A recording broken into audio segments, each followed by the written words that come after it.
All right, get this. Today, we're diving into a story about, believe it or not, temple offering. Temple offering. No, right. Doesn't sound quite as gripping as some political thriller or anything. Right. But trust me, you requested this deep dive for a reason. Yeah. This regulation that's come out of Karnataka about what's allowed in temples is, well, it's way more interesting than, your average fruit basket offering, and we're going to uncover why. Absolutely.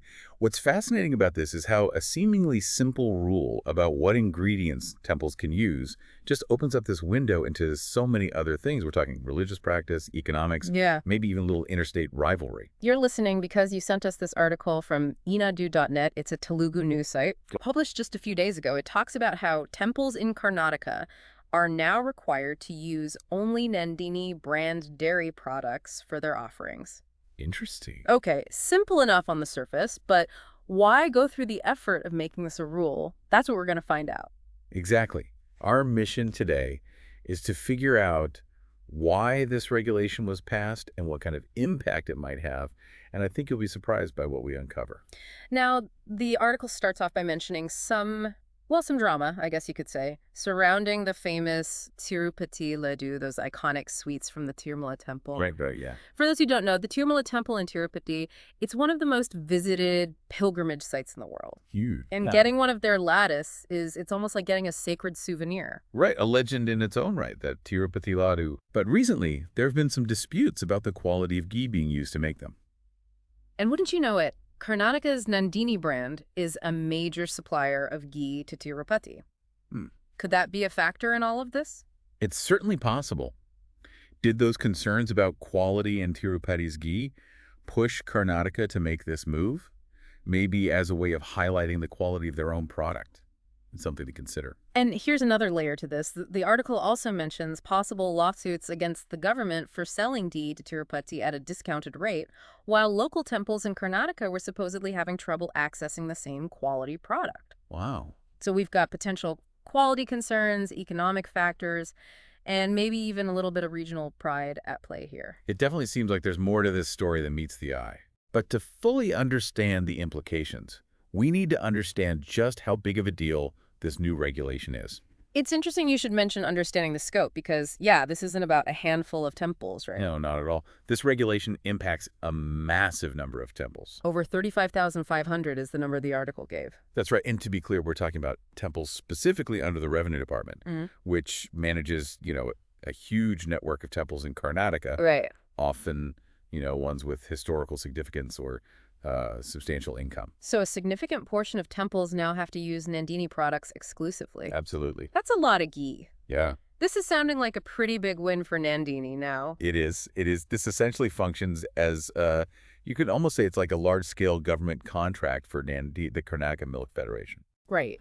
This move is likely to have a pretty considerable impact on their operation and their market position going forward. Speaking of Nandini, for our listeners, those of us who may not be familiar, tell us a bit more about this brand. Sure. So if you've ever, stepped foot in a supermarket in Karnataka, you've probably seen Nandini products. Okay. They're a household name here. They're known for their milk, their yogurt, cheese, and of course, as we're talking about today, ghee. Right. They are a major player in the dairy industry, not just within Karnataka, but they also supply to other states, as we've heard with a Tirupati example. And now they're talking about doubling their ghee production to meet this new demand. That's huge. It makes you wonder about the pricing, though, because the article did mention a potential for, a price hike for ghee because of this. Could this, trickle down to us, to consumers? Will we be paying more for our milk and yogurt at the store? That's a valid concern, and there are a couple things to think about here. Okay. First, increased demand, basic principle of economics, could lead to higher prices. Right. However, Nandini is a large cooperative. They have a considerable amount of production capacity. Oh, okay. They might be able to absorb some of this increased demand without, really drastically raising prices. Okay. The real question is, does this bump in demand lead to them prioritizing these temples Yeah. over regular consumers, like you're saying? It's something to watch. Right. So we've got potential price hikes. We've got this boost for the local dairy industry.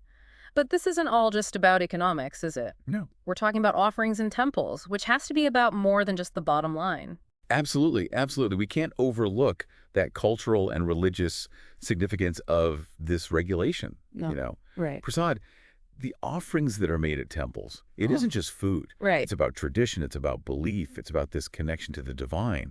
And using, specific ingredients, especially something like ghee, which, holds a significant place in Hindu rituals, really ties into these deeply ingrained cultural and religious practices. And this is where that part about quality control in the article comes in. Yes. How do they even plan to implement that? Will there be are we talking taste tests to make sure that the offerings meet a certain standard? Well, I'm not sure about the taste test, but I think the article's mention of quality control raises a really interesting point. Yeah. Taste and aroma, they're so deeply intertwined with cultural memory and religious experience. Right. Many people have grown up with the taste of certain offerings, and they associate those specific tastes with specific temples, specific deities.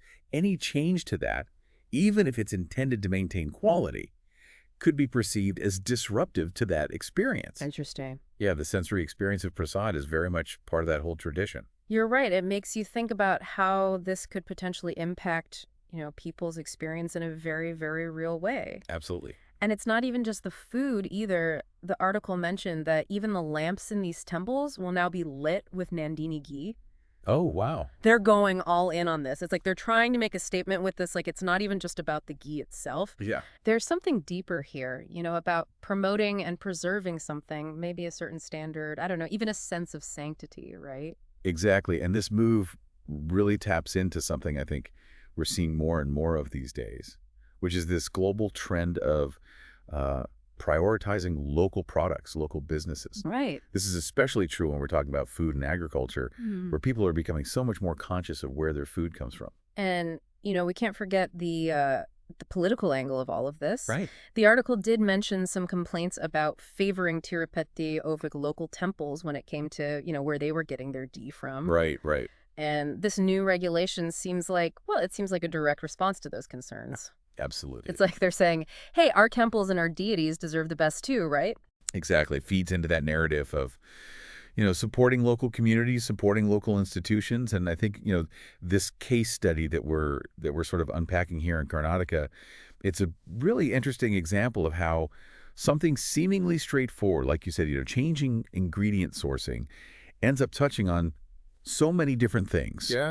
We're talking religious practice, we're talking economics, cultural identity, even, Yeah, it's crazy. We started with what seemed like a simple story about temple offerings, and now we're here talking about global trends and shifts in consumer behavior. That's right. And it really makes you wonder, could this set a precedent? What if other states in India, they see Karnataka doing this and they think, hey, we should implement some similar regulations, mandating the use of local products for their own temples and religious institutions. Absolutely. And imagine the potential ripple effects of that are huge. Yeah. We'd be talking, you think about the economic impact on local farmers and producers. Right. The potential for maybe even reviving traditional foodways and agricultural practices in some of these areas. Right, right. And of course, we can't forget about the potential, the culinary changes. Right. Would we see a whole new wave of regional variations on these traditional offerings? Exactly. That's so interesting. Yeah, it's fascinating to think about. It really is. I mean, this one regulation in Karnataka could spark, I don't know, a much larger conversation about how we think about, sourcing and tradition and the intersection of faith and economics. Wow, this was a deep dive. It really was. It really highlights how something seemingly, minor can unravel into such a complex and multifaceted issue. We've covered a lot of ground today, so we definitely want to hear from you, our listeners. Yes. What are your thoughts about this new regulation in Karnataka? Do you think it's a sign of things to come? Yeah. We want to know, so head over to our website, find us on social media, share your perspective. We want to hear what you think. And until next time, keep exploring and keep asking those thought-provoking questions.